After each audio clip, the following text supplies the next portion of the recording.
Welcome to Out of Bounds with Ralph Sampson and Jason Zone Fisher, brought to you by the fine folks at Stephen Toyota. I'm Jason Zone Fisher, alongside NBA Hall of Famer Ralph Sampson. Ralph, how you doing today? I'm doing great, and thank you, Stephen Toyota, for being our sponsor. I'm just having fun. And yeah. Today's guest, I will have fun because guess what? I played with one of them, and I know the brothers, so I'm excited about today's show. Yeah, we have not one guest, but two guests on today's show. Ricky and Bobby Stokes, two legends from the University of Virginia. You played alongside Ricky. He was your point guard. You were the big man. And his older brother, Bobby, sort of paved the way for Ricky at the University of Virginia. Two great guys from a great family, Richmond, Virginia native, come to UVA. You can imagine your brother played before you 4 years, and you come and play after him.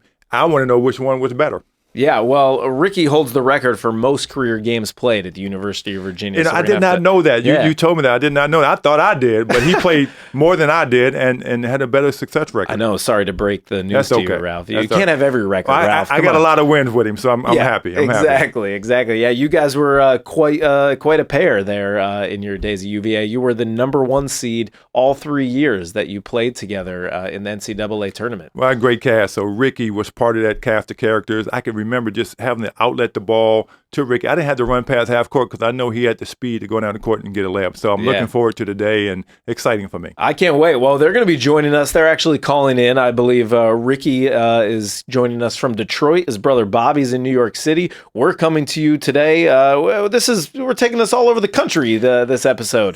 First the country, then the world. So let's work on the country first. But Bobby and Ricky, great people. I like the way you think. Bobby and Ricky, not to be confused with Ricky and Bobby. No. That's Will Ferrell. That's a whole different thing. Okay, all right, cool. Well, I can't wait. I'm super excited. Thank you guys for joining Out of Bounds with Ralph Sampson and myself, Jason Zone Fisher.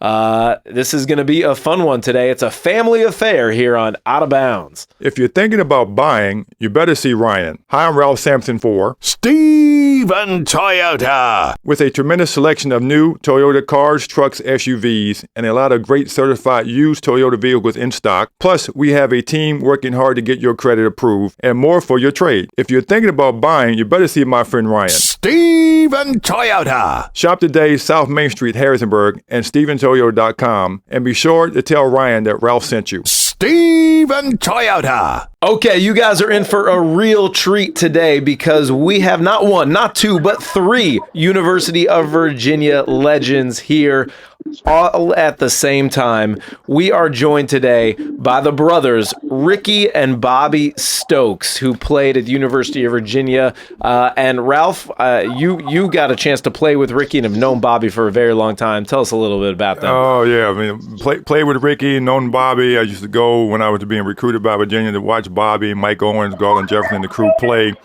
And a great time to watch Virginia basketball and be recruited by UVA, Coach Holland and the crew. So, thanks for being on, and let's get the party started. That's right. So, you're welcome. Bobby, both of you, we really appreciate you being here. Bobby, you're the big brother. What made you decide to attend the University of Virginia back in the mid-'70s? Well, actually, I was going to go to Randolph-Macon. I had already decided to go to Randolph-Macon, but then UVA called and asked me to come up for one weekend to be recruited. I came up there, fell in love with the school. I knew it was a great academic school. I didn't actually know much about the UVA basketball at that time because I just never watched them that much. But the more I talked about them and more I looked at them, I liked Coach Holland. I liked the school. I knew the school reputation, education-wise, and I decided at that weekend that that's where I wanted to play basketball. So what was it like, back in, those years in the climate in Richmond and, being recruited? What was it like, you decided to go to Randolph-Macon potentially, but what was the climate with recruiting back in those days? Well, actually, UVA was not that great a school at that particular time. I mean, usually it was VCU was the big school in Virginia. Virginia was like number 2 or 3. Randolph-Macon only because I knew the coach, and Coach Webb was well known in around Virginia. So it was different. It was, we didn't have a lot of AAU teams. We didn't have, so basically what you had to do was go to camps, and then the coaches had to come out and find you and watch you. And actually, I owe my UVA career to Jim Hopgood. He was a graduate assistant who actually came to watch me play basketball, both at the high school, and actually he came to see me in a pickup basketball game way in the boonies of King William. Okay, in the county. Yeah, King Williams County. Yep, King William County. Wow. And Ricky, what was it like growing up with an older brother who was a great basketball player, and kind of talk a little bit about the impact he had on you, and obviously you decided then to follow in his footsteps and attend University of Virginia as well. Well, actually, it was great. Being from Richmond, only being 60 miles away, to always go to every home game. So it was always neat to see my brother play, and the great atmosphere of Charlottesville. And it was just a fun time. Can you imagine going to a college game and seeing your brother compete and do well? And the only other thing I vowed never to go follow in his footsteps. So I didn't want to go to Virginia because of the great job he had done, and also with the chance to play with Ralph. Just too good to be true. Yeah, it was. I'm sure it was fun. And I got two boys, and having the big brother follow the little brother follow the big brother, to school and playing the footsteps. So, did you guys play 1-on-1 when you were younger? And I know Bobby, you probably killed him back then, but Ricky was always fast, but Bobby was tenacious as well. But I know you got played 1-on-1 somewhere. So give me a 1-on-1 story, or somebody beat up somebody. I know a few of them, but you guys know more than I do. I don't know. Actually, we did a lot of 1-on-1. I mean, he was 5 years younger than I was. And so we usually actually did a lot of 2-on. We actually played against other people because he was on my team all the time. So, but I think we probably played 1-on-1 when he came to UVA, I think. Well, let me say, he beat me every day of my life. I felt like the Washington Generals. I think I was 0 for life playing against him. Don't let him fool you. He used to beat me every day of my life until I finally got to college, and he was in med school. I beat him. We haven't played since. So I'm 1/4000. 1/4000. I was being more generous myself. That's what I was trying. I was trying to be nice. I know he took it out on you, Rick. So I know he was like, he did. I owe it all to him. He never let me win. So he made me compete on every play. Oh, my goodness. Made you tougher. Exactly. Well, we really appreciate you guys calling in. We know that you're all over the country here today. Bobby is joining us from New York City. And Ricky, where are you right now? At the MAC Football Championship. We're in Detroit at Ford Field. So it's the start of the fourth quarter. So I was able to slip away for a football championship being played in Detroit. Well, we really appreciate you joining us. Yeah, the fourth quarter. Nothing happens important in the fourth quarter of a game. So thank you for being here with us. We really appreciate it. Now, we've got the group back together here again. Ricky, you were the point guard for Ralph, the big man. You played together for 3 years. You were the number 1 seed all 3 years that you guys played together at the University of Virginia in the NCAA tournament. Both of you, this is, Ralph and Ricky. What was it like, your relationship? Because obviously a point guard center dynamic is almost as strong of a bond as the Ricky and Bobby brother relationship in many ways, Well, I can't speak enough of having a teammate like Ralph, being a great player, but I often tell people he's an even better teammate, even better person and a brother. So, I mean, he is nothing like. He's a guy who's number 1, could have come out every year, but you would have never known. He would pick you up, he would take you out. One of the great stories I'd like to share is we were playing, I think Ralph, we opened up Harrisonburg, JMU, and it probably was not one of Ralph's, and Ralph probably had all the tickets as he should have. And it probably wasn't his, naturally everyone tried to stop Ralph, so it wasn't one of his most stellar games, and everyone wanted it really bad for Ralph. We ended up winning, but I'd never forget after the game, Ralph came on the bus and was handing out cookies and brownies that his mother made, which were always delicious. But I think it's just a testament of the type of teammate and the type of guy that Ralph is, that I often love people. That I was only disappointed I didn't play with him 4 years, but what a great teammate, what a great person and a great player. And it's an honor to be his friend and former teammate. Well, you got lucky. I didn't bake those cookies for sure. My mom and somebody else did. If I didn't bake them, you'd have been poisoned or something like that. So I appreciate that. I appreciate that. But Rick, over the years, when you play with a point guard, like a Bobby as well, and a Ricky, and again, the upbringing that they have with their mother and father, their camaraderie, and it's still there today. So when we see each other, it's like just like it was yesterday playing at UVA, but also now, just being great friends and like brothers as well. So I appreciate you guys' friendship. And, it's, again, another lifetime friendship that will never go away. So it's special. But the only thing, Ricky, is that I found out that, I thought I had the most wins, but I looked it up. You got the most wins over a 4-year period at Virginia. So most games played, most games 134. Most games won. And I'm like, okay, great. So, because they went to the Final Four the year after I left with Olden Polynesian and that crew as well. So, great 4-year ride at Virginia. Graduated. Bobby, great 4-year ride at Virginia. Well, graduated. So you can't beat that education, as Bobby said as well. So, going back to graduation and the things you guys got taught by your mom and dad, which I know well. What were some of the things you guys were taught growing up in Richmond, Virginia, that kind of you still do today, that stayed with you to be successful?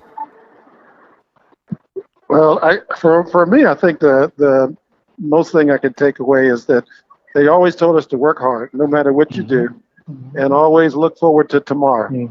And the other thing is treat everybody like you want to be treated.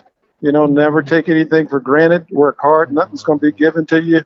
And just remember to be humble, to work hard, and enjoy what you're doing.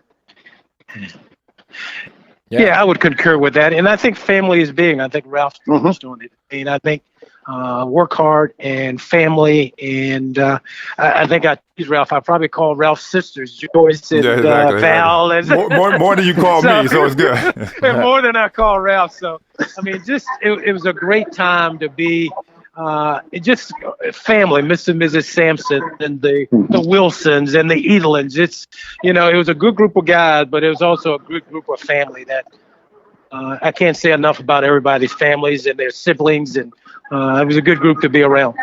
Yeah, we had a great group. I mean, I talk to Kenton every now and then, and I've probably talked to you the most, but great group of guys, family atmosphere. It's very, very special 4 years at Virginia, for sure, for all of us. Yeah, I can really get a sense of this family feel. I mean, well, literally, obviously, with the Stokes brothers here, but all of you guys, the camaraderie that you had. Do you think that still exists in college sports today, the same level that you guys feel from your experience?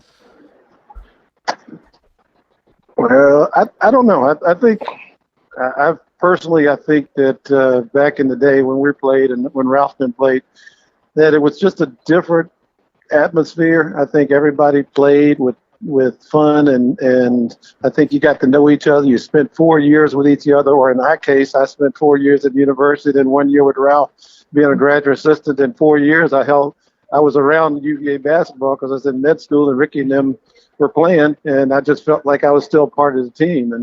And I just think that back then, it was more of a team, more people oriented. And also I can also say that we were more fan oriented too. We were part of the Charlottesville community just as much as we were part of the UVA community.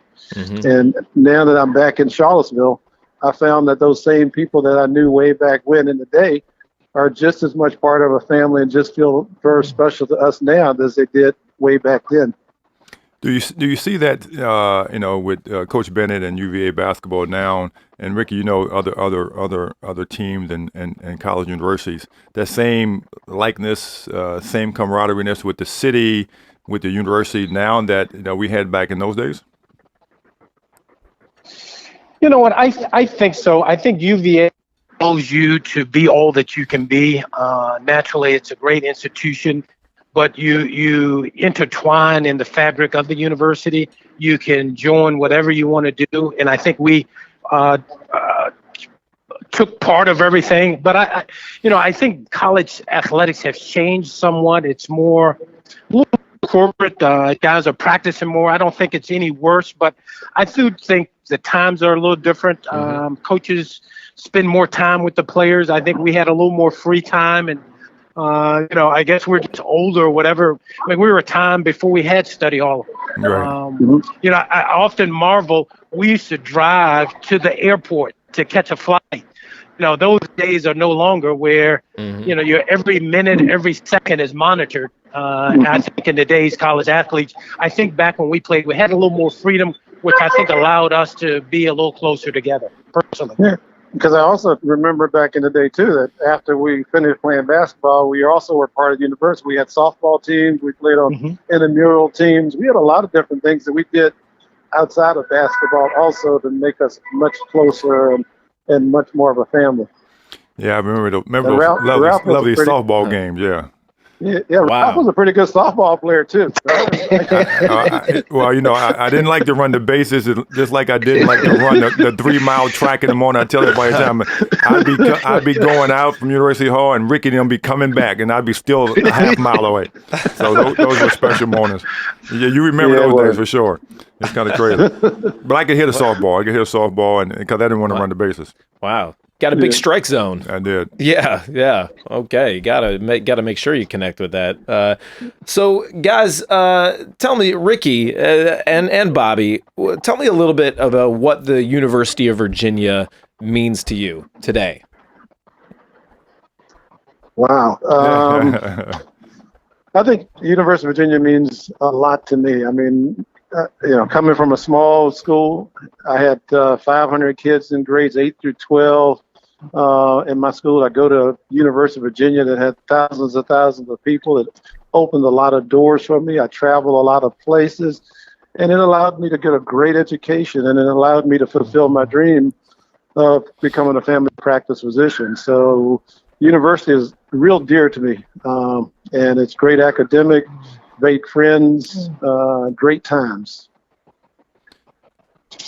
I'll just concur. It's being a native Virginian, to have an opportunity to represent your state, represent your family, making lifelong friends, both teammates and lifelong friends that you just meet, students. So just a great time, great school. It's what college should be, the college experience. It's neat. My daughter is in her 4th year as a manager of the men's team. So it's still bringing back memories and holding a great in her life as well. So now, Ricky, what was it like for you? You coached at Virginia Tech for 4 seasons to come in and defeat the University of Virginia, your alma mater. Describe what that experience is even like for someone who played, holds the record for most career games played at the University of Virginia. Obviously, that university means so much to you. What was it like to coach against and defeat the school? I tell you what, I never knew what a visitor's locker room meant in U-Haul. I tell you what, I've always knew what the home team, but it was a different feeling. Naturally, both are very good institutions, but it was different. But, one thing in sports, we also rise to the occasion and have the opportunity, and you always like to compete, but no question it was different. We do what we have to do, and we move on. Well, it was different because, the locker rooms in University Hall was definitely different than John Paul Jones Arena today. So you go in that locker room, they only had a couple lockers, and it's amazing how they transformed those. So you go back in there as a rival and beat them. That was a good win, I'm sure. Well, I'm just disappointed because when Ralph played, we always were. They always had promised we're going to get a new arena. We're going to get a new arena. Oh yeah. So I knew when Ralph graduated, I figured, oh heck, we're never going to get that arena. So I'm glad they finally got there. I'm only disappointed we did not get a chance to play on it, but it definitely, the new JPJ has all the bells and whistles, and I'm glad someone benefited, but I can say I'm sorry I didn't benefit from playing. But I will say U-Haul was a great place to play too. Yeah, it was a special place to play. So I was back a month ago or so visiting the school, and then when the new AD was announced, I was there for her announcement. And I walked in JPJ and I got a tour of the new locker room. Have you seen that yet? I have not seen it. Well, when you go back and see it, it's only about 1 million plus locker room. So check it out. The new scoreboard is only about 3 million. Our locker room was like 10,000, right? It was about $10,000 for our locker room. So it was that way. Right. They upgraded it when you got there. Remember, I was in the old days, and we just had a bench. No, just a bench. Just a flat hard bench on the thing. So it was good. Man, yeah, times have changed just a little bit. Yeah. So what do you guys think about, Tony Bennett, UVA basketball now? I mean, obviously we know it's kind of back to a pretty good level, but what's your opinion of UVA basketball now? Well, I think he's done a great job getting UVA back on the map, but he's done it the same way that I think we all did it way back in the day. Did it with hard work, we did it with great defense, we did it with a family atmosphere, and we did it with friends that you enjoy a common goal with. So I think he's instilled all that in the guys today. They work hard, they play hard, and they're always in the game, no matter who they're playing. I think he did. I think he did a great job by hiring a manager, a cute little girl manager by last name Stokes too. Did a great job with that, right? That helped out a lot. Couldn't have done any better than that. Well, she probably the reason they winning, so it's all good. Her strategy and the background. She Except that they could have had my 2 girls earlier, so but they didn't do that. Exactly. So no, he's a great coach, and I know he's done great things there. So I'm always interested in seeing now what he does and how he plays. I don't know, Rick or Bob, would you been able to play in the system that he has? Because it's a little bit slow down for the way we want to play, and you got to play defense, but he wants you to make 4 or 5 passes before you shoot. Would that have lasted when we played? Well, I'm gonna tell you how I like to play. I like having O'Sell running around, trapping, whatever. We don't have to rebound. Ralph gets outlet, and we release and score a layup. That's kind of how I like to play. Yeah, I didn't have to come past half court many times. Y'all like to play that. Y'all like to play that way, but unfortunately, my team, we didn't have that luxury because we didn't have too many fast guys. So we brought the ball down.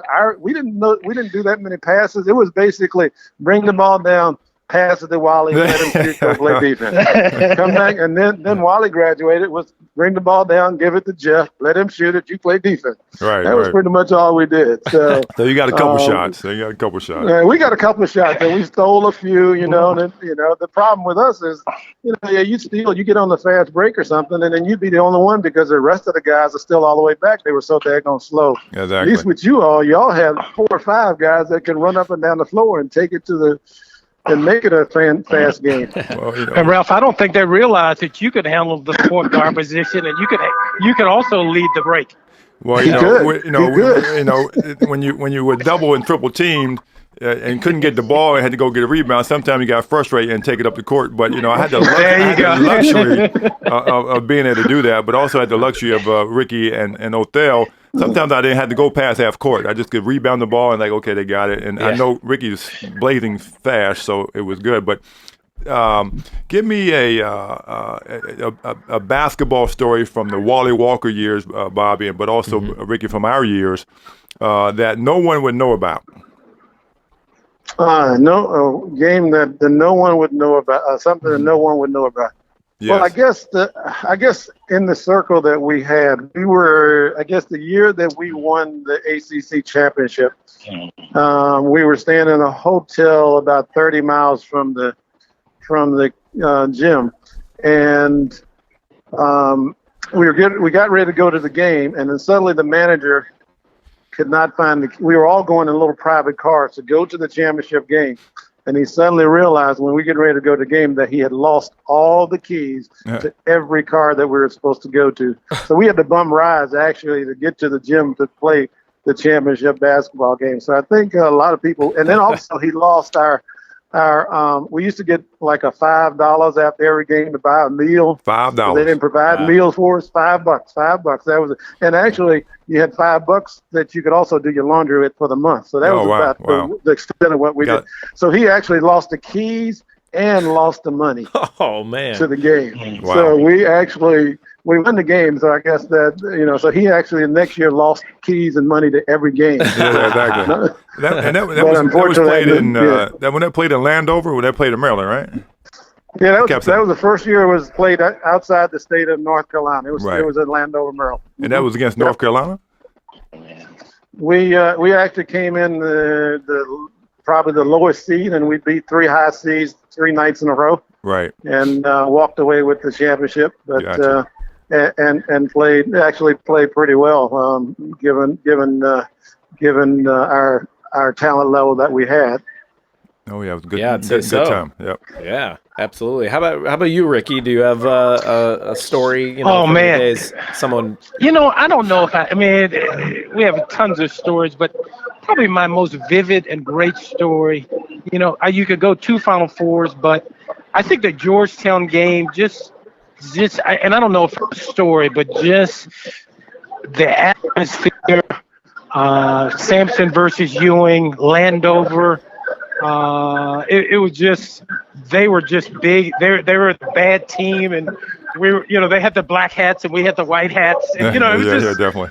just you could almost cut the tension with a knife. And it didn't disappoint. So I don't have a story, but that was one of the all-time great games for me personally to have the opportunity.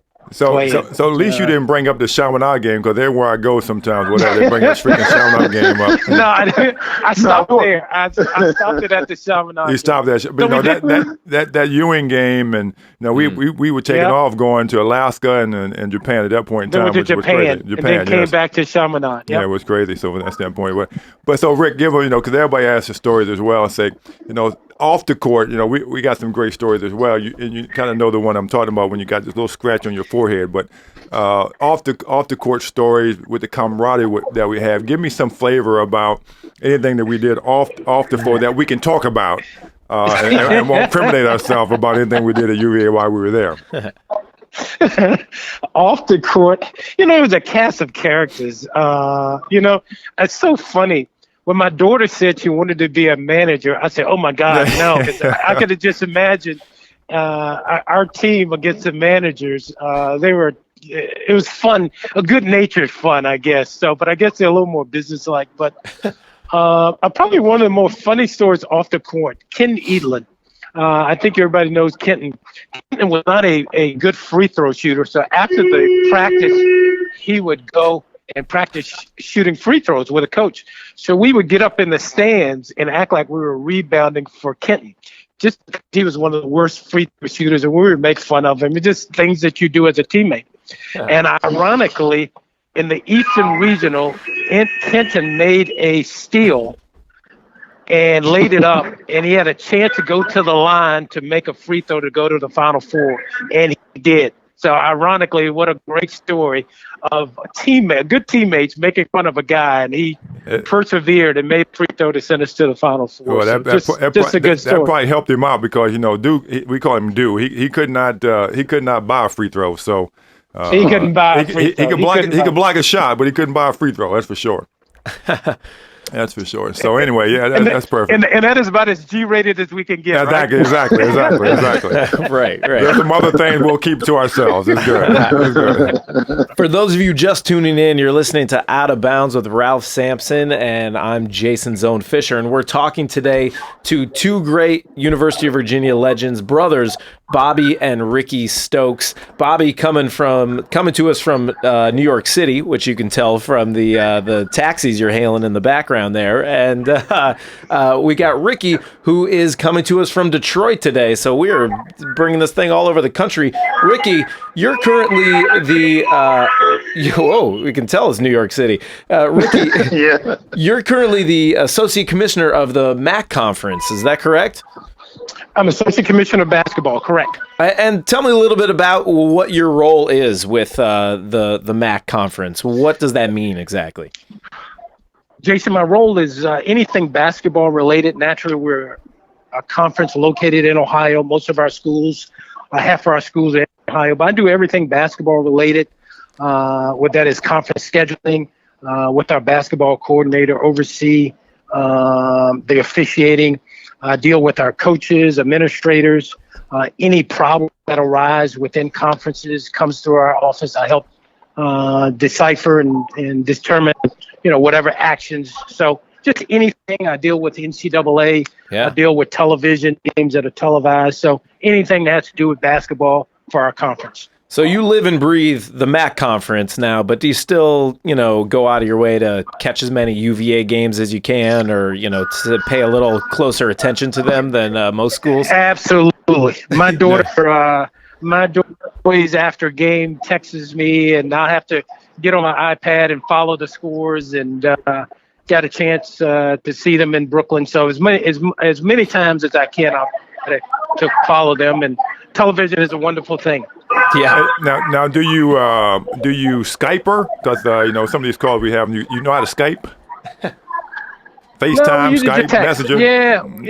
We more text. More text. I know the technology today, we don't use all that sometimes as we gotten older, but the text messaging, the Skype, and all that is right now. We do that with our kids, but I don't do that much either, so it's good. If you're thinking about buying, you better see Ryan. Hi, I'm Ralph Sampson for Steven Toyota. With a tremendous selection of new Toyota cars, trucks, SUVs, and a lot of great certified used Toyota vehicles in stock. Plus, we have a team working hard to get your credit approved and more for your trade. If you're thinking about buying, you better see my friend Ryan. Steven Toyota. Shop today, South Main Street, Harrisonburg, and StevenToyota.com, and be sure to tell Ryan that Ralph sent you. Steven Toyota. So Bobby, going back to UVA and a couple questions on the other side of this thing, there was, our first 2 years, Ricky, there was Easters, and then Bobby, there was Easters at UVA. Explain what Easters was and the culture that was in Charlottesville back then until the culture that's today with all the stuff that happened in Charlottesville this summer. And you were there at both times. And how did it feel back then at Easter's compared to this summer when all the things happened in Charlottesville? I don't think it's necessarily a UVA issue, but the Charlottesville and the culture we live in there. And you guys are from Richmond as well, so you kind of know the Virginia history going back with the things that happened this summer. Well, the things that happened, unfortunately, the things that happened this past year in Charlottesville, of course, there's no reflection of Charlottesville that we know and we love and that we live in. A lot of those people, majority of those people, if not all of them, came from other places and inundated Charlottesville with a feeling and a hatred that really didn't exist back in, I guess it really did exist in some way, shape, or form. I can't say that it always, but back there in the 70s, Easter's weekend was basically a free-for-all party weekend. We actually had the biggest party in the East Coast. People were just having a good time. There were bands that came and played. It was more of a festive, kind of celebratory atmosphere for Easter's weekend. When I first got there, it was the Easter's weekend, and by my fourth year, I think it was Easter's week because nobody went to school that whole week. Right.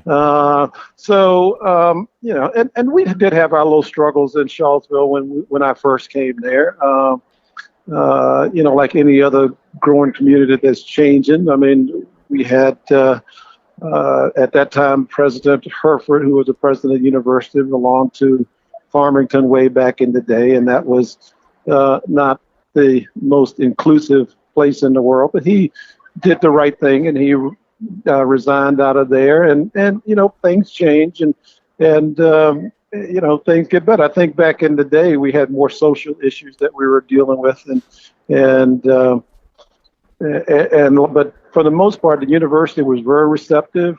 They were very much inclusive, and like I said, Easter's was just a weekend. Was just a good time. It was a good time to be had by all, no matter whether you were white, black, red, green, orange, or blue. You all were the same during that weekend, and we just had a good time. Absolutely.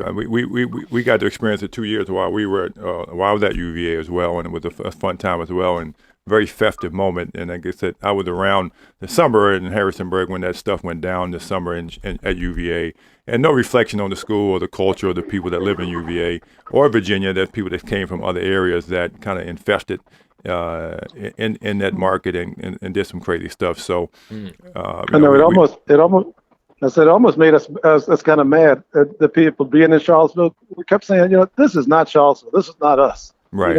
How dare you come to Charlottesville and do this and portray in a place like this? We can go anywhere and do anything and have a good time in Charlottesville, at any place. So, this is definitely not a reflection of Charlottesville. I know I was talking to the coaching staff over there as well when I was back, and said that reflection of Charlottesville and UVA hindered them a little bit with some of their recruits for coming to UVA. And I'm like, why?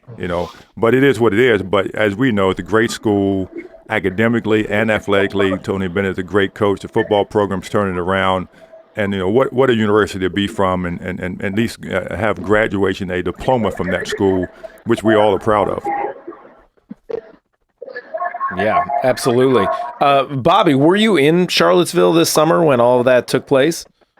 Oh yes, I was at home during that weekend, and it was such a weird, strange weekend when that happened. And after all that stuff went down, that next Monday, everybody was kind of like it was surreal. Like, did it really happen here in Charlottesville? And we felt a sadness for the whole community.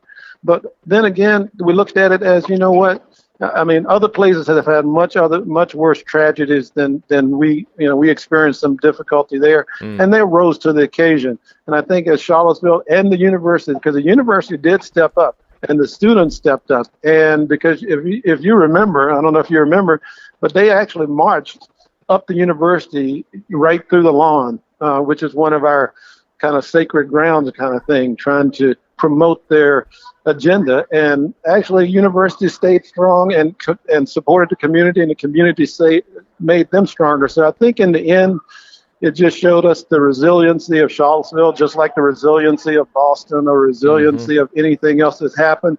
I think Charlottesville just dug in and said, you know what, this is our Charlottesville, and we're not going to let this happen anymore. Absolutely. Yeah. Absolutely. Yeah, wow. Ricky, how often do you get a chance to go back to the University of Virginia? Probably more than my brother and daughter want me to come back. We just wonder, do you have your own key to the house? So you come, you got your own key to the house. Unfortunately, I do. Yeah, unfortunately, I do. Nice. Now, Ricky, I also learned that you were, as an assistant coach, you were one of Tim Duncan's assistant coaches. How would you compare playing with Ralph to coaching Tim Duncan? Oh, wow.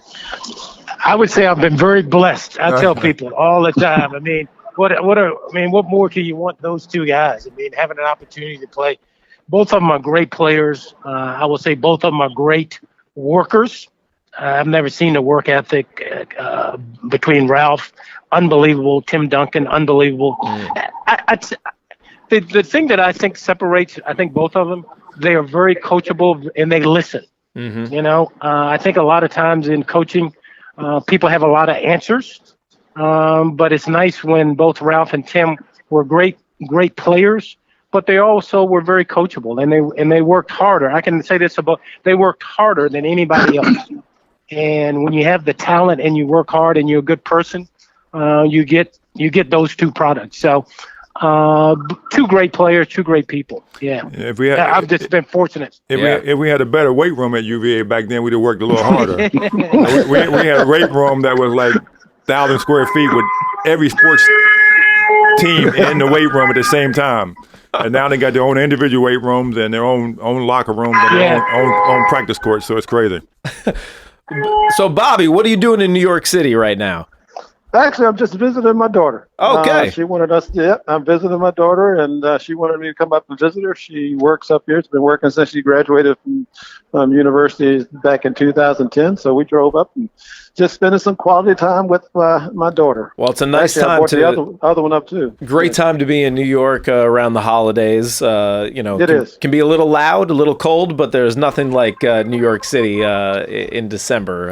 It's very festive. As dads, and you raise your kids, and some of the things that your mom and dad taught you, and then you teaching your kids as well, and then they go off to college and they go to UVA. What's that feeling like? And I know both your kids as well. What's that feel like to see them grow up and prosper? And I know we all have our challenges with our own kids, but what's that feeling like now, Bobby, driving up there and seeing your daughter and visiting her, and she has her own life, and how proud of a dad are we all when we do that? So what is that feeling? Oh, it's the most amazing feeling in the world because I must say, going to the University of Virginia, when they graduated from UVA, I felt like they were equipped for the world and they could do almost anything that they want. They could do anything they wanted to do if they put their mind to it.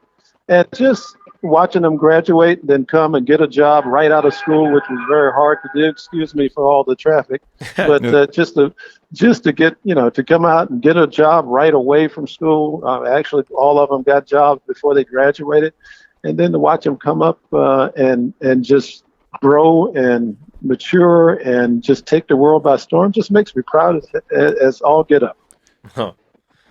What are the so that means they off the payroll a little bit. You got to get them ready to go, and they get that first job and they understand the world. What advice would you give as a dad, for sure, with your kids? So when they graduate, go to school, because I have to give mine advice as well, and I'm sure people listening have to give their children advice. What advice would you give them so they can be successful after they leave college?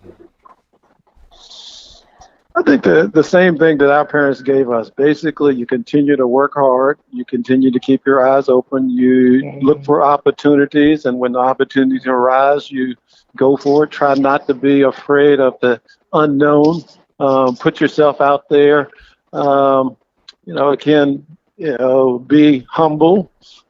Continue to learn. Don't, just don't set back on your laurels of what you've done before. The world is changing, life is changing, jobs is changing, but the most on top of everything else, just enjoy what you're doing.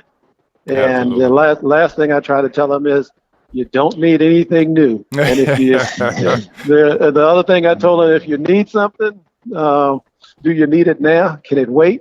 Right. And don't get yourself into debt, and you don't need anything new. So my girls have been blessed. They've worked hard. They've experienced some great experiences outside of university, and actually it's been surprising that the arm of UVA stretches quite a long way away. So every time they go somewhere, they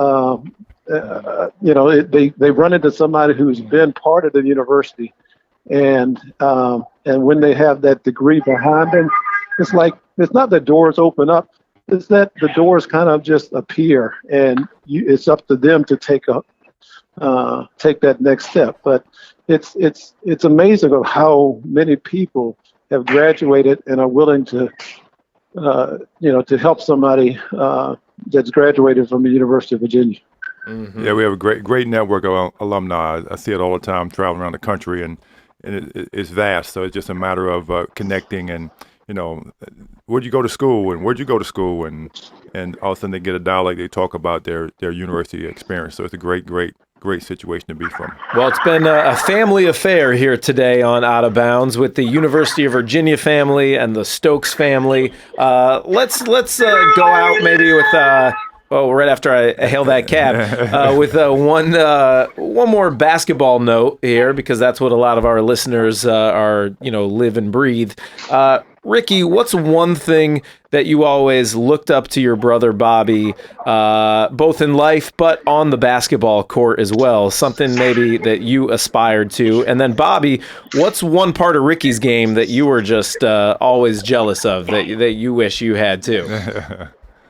Jason, I would probably say my brother had the record for the most games played till I broke it. So he was always dependable. He was always it's something to be said for being consistent and dependable. I think he was a guy who was just consistent. He was steady. He was a floor general, defensive. He could score. I mean, a lot of people didn't realize when he was in high school, he averaged about 40 points a game. So funny, when he got to college, he didn't shoot. I never understood that. Here's a guy who led the state in scoring. He only shot it when he had it in high school, and then when he got to college, he didn't shoot. So I never quite understood that, but he was a guy who was very dependable, very consistent. He played in every game. He had 116 games. Yep. So that's probably what I admired the most, is how he attacked the game as well. Well, let's see. So many things I wish I could do much better like Ricky could do. So I'll just say a few. As far as not shooting, back in the day, Coach Holland said the ball goes to Wally first, somebody else second, and the point guard gets it last. You know how that works. Absolutely. Shoot it. So as far as what I would say, as far as Ricky, it's two things. One, his heart. I think I wish I admire his heart and his dedication, his hard work, and also I wish I had his speed. That was the thing that I would. He could get from one end of the floor so much, and then for me, he also had this. He could do these contortions. He could take the ball, his body goes one way, and then he would flip it up, and it would go in. So I think those are the kind of things that I would say with Ricky would be his heart, his speed, and his unbelievable array of junk shots, I would call them. But they would go in. Hey, Jason, if you put us together, we'll be a halfway decent player. There you go. We would still be short, though. Yeah, be short. Well, between the two of you, 250 games played for the University of Virginia. That is incredible. I mean, that in itself says a lot about the two of you, your character, and your ability on the court. That's a feat that may never be broken. And the last question, I want to wrap this up with, we all play for Coach Holland, and we got some other interviews. We honestly think he's the best that we've ever been coached by. But what does he mean to you guys, but also to UVA? Because sometimes I don't think he gets his just due as far as being recognized at UVA the most from our perspective, anyway. But what does he mean to you after playing for him?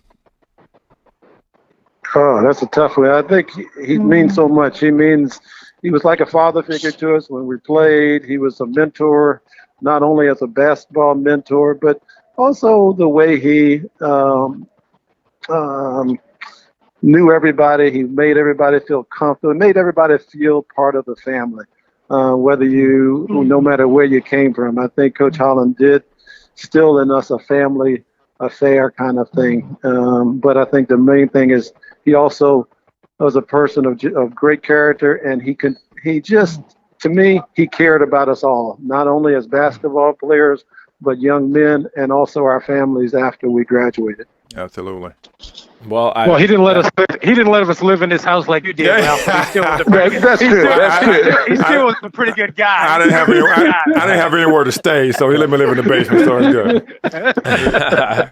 nice. And then I was getting harassed with everybody, so it was all good. Miss Holland ruled that rule, so it's all good. Right? We know that. Well, the theme of today has definitely been family, the University of Virginia family and the Stokes family. Bobby and Ricky, thank you guys so much for joining us today. It's been great chatting with you and having a little reunion here with Ralph as well. Absolutely. Thank you guys. And travel safe. Jason, thanks. Tell everybody we say hello. Thanks a lot. Y'all really appreciate it. All right, guys. Thank you guys. Ralph. Thank you guys. We'll play some 2-on-2 soon, all right? There you go. I got the big guy, though. I got the big man. All right.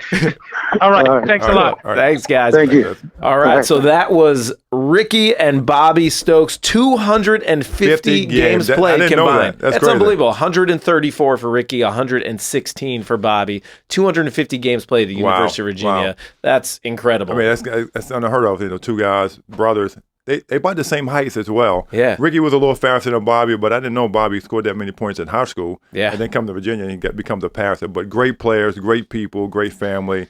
They're like brothers to me. I mean, I can tell. Really, they are brothers, and you're like the third brother. We're brothers from another mother, but it's good. We're the same color, though. It's good. It's cool. It's cool. Works. Yeah, it was great. I kind of feel like this was like bring the family together here. Absolutely. I'm like Maury Povich or something. Exactly. It was great.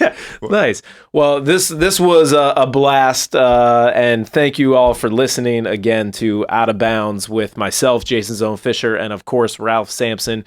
Every week, we will be bringing you more great UVA legends, more great big names in the world of the ACC, in the NBA. All sorts of basketball players are going to join us. And all types from all walks. So stay tuned, and we enjoy it, and thanks for listening. Yeah, this is Out of Bounds. If you're thinking about buying, you better see Ryan. Hi, I'm Ralph Sampson for Steven Toyota. With a tremendous selection of new Toyota cars, trucks, SUVs, and a lot of great certified used Toyota vehicles in stock. Plus, we have a team working hard to get your credit approved and more for your trade. If you're thinking about buying, you better see my friend Ryan. Steve Steven Toyota. Shop today, South Main Street, Harrisonburg, and StevenToyo.com. And be sure to tell Ryan that Ralph sent you. Steven Toyota.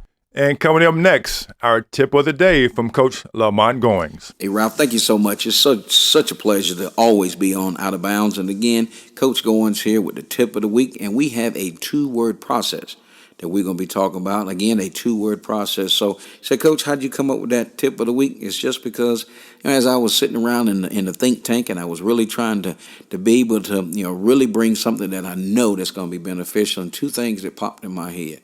One was motivation and passion. And what we want to be able to discuss on the tip of the week is what happens when those 2 things collide.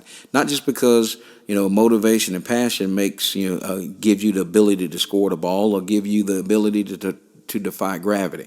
That's not what we're discussing here today. What we're talking about is the 2-word process and what those 2 words together mean.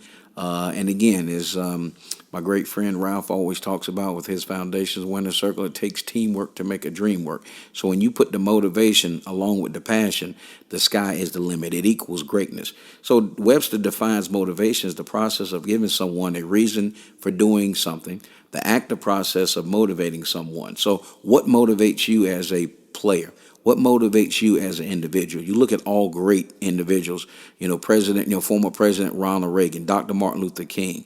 Anybody that's achieved anything, they had motivation, but also on top of that motivation, it was sprinkled in passion. And then when you have motivation sprinkled in with passion, you are bound for greatness.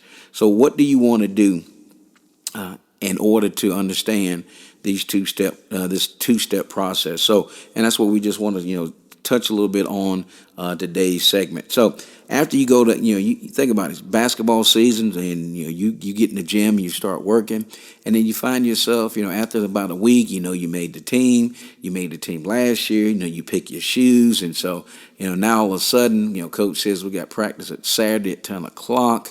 You get up, you drag in there. All of a sudden, guess what? You're not motivated. That's what you have to guard against, because when you're not motivated, all of a sudden that passion is going to start slipping because you're not motivated. You have to be motivated. Be the first one in the gym. Be the first one on the wind sprints. Be the first one to make to encourage a teammate when the teammate doesn't do something quite the way the coach wants to be. Be that leader. Be the first one to make sure that you stay after practice. So all of a sudden when that motivation, it's at its height, and then all of a sudden that motivation gets you to the mountain where it allows you to peek over the other side. It's called passion. And then Webster defines passion with the strong feeling of enthusiasm or excitement for something that you're about to do, and a strong feeling. Anything that you love to do, you will have passion. I'm going to quote one of the top assistant coaches in the college basketball game, and that's Coach Jeff Cable from Duke University. He told Blake Griffin several years ago, you must fall in love with the process of becoming great. I'll repeat that. You must fall in love with the process of becoming great. So that equals nothing but passion. Your motivation will take you up the mountain, but passion will allow you to peek over and see what greatness looks like. Now, once you achieve that, you've set the bar, you've got to go after that. So that's what separates players. What do you mean, Coach? Simple. When you have a player that has passion to understand what hard works look like, they understand the big picture. And when you can be motivated to do a lot of things. However, motivation starts to tail off, and when it does, you'll never see passion. So you have to have passion, and then, you have to be motivated. When you have motivation along with passion, then you'll be able to look in the player's eyes and be able to see if that player possesses everything they need to do in order to achieve greatness. So remember, when you're working on your game, whether you're a player or a coach, it's always a 2-word process. So the 2-word process, motivation and passion. You may say, Coach, how do we get in contact with you? Hey, check me out. You can go to Coach Lamont Goins on my Facebook page, also Coach Lamont Goins on my YouTube channel, and also on my international podcast, Basketball More in the Game, with your host, Coach Goins. So it's always a pleasure to be on Out of Bounds with none other than NBA Hall of Famer, Mr. Ralph Sampson, 3-time college basketball player of the year. Every time I say that, it just brings just a heartwarming feeling because you will never find a greater human being than you do in Mr. Ralph Sampson. So, Ralph, with that, again, we certainly appreciate the opportunity to be back in the coaches' the tip of the week with Coach Goins. And until next time, as I always say, I'll see you in the gym. That interview was terrific. I mean, I feel like there were 3 Stokes brothers. We had Ricky Stokes, Bobby Stokes, and Ralph Stokes. I'm changing your last name there. I could have been a three-pronged Stokes. I could have been a tallest Stoke out there. No, they needed a little height maybe, Well, too. you could probably put Ricky and Bobby on top of each other. It still wouldn't be my height. So, But it's pretty amazing. I mean, you guys really do feel like a family. Obviously, they are literal brothers, but I got the sense that they are your brother as well, especially Ricky having played with you. yeah, I mean, we go way back, like Bobby said in an interview.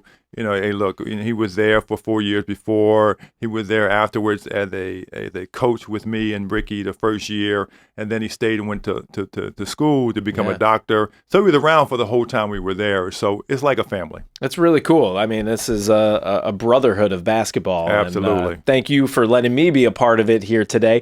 And thank you on behalf of all of our listeners. It's really cool to listen in on all of your amazing experiences from back in college up until today and what all of you are up to. Well, I don't know if you as fast as Ricky, but you're a great assist man. So I appreciate all your hard work and I'll take and that effort in that. Maybe I can throw the pass out to you. You can go down and shoot a jumper or something. Wow. Well, Definitely when it's metaphorical like that, I will hit that jumper for sure. That's great. I love it. Well, thank you guys so much for listening to another episode of Out of Bounds with Ralph Sampson. I'm Jason Zone Fisher, and thank you again to our friends at Stephen Toyota for making this possible.